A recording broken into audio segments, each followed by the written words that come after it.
before tayo papasok sa Arroceros Forest, muna nating mag-log in. Okay lang? Ano ba yung bawal dito? Kumain doon sa loob. Pero magdala ng mga ganito. Okay.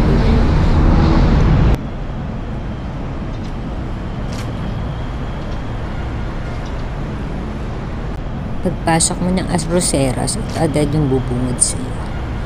Kulay berde. Ang ganda, diba?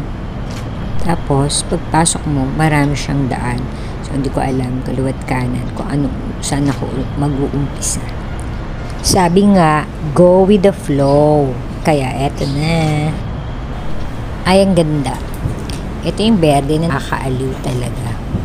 Nakakatuwa kasi meron ka pa rin makikitang mga puno dito sa Manila. Nakaka-amaze.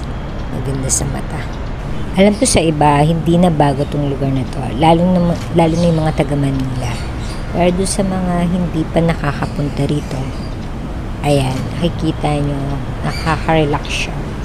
At pwede sa lahat. No gender discrimination. Charing! So, this is it. Ayun na nga. Sa una, hindi ko alam kung saan ako dadaan. Kung ano yung pipiliin kong daan. Parang buhay. Charing! Ayan naman pinagsasabi.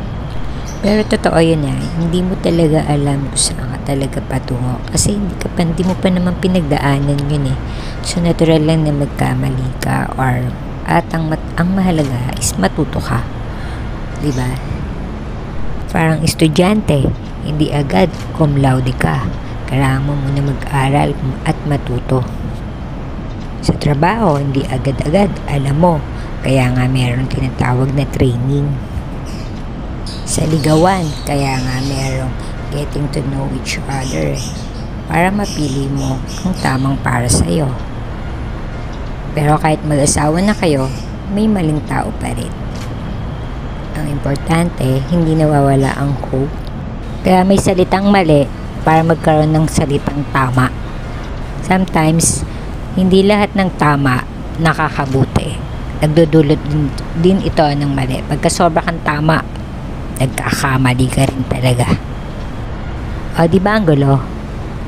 At ang dahil doon, ma-judge ka ng mga taong wala namang ambag sa iyong buhay.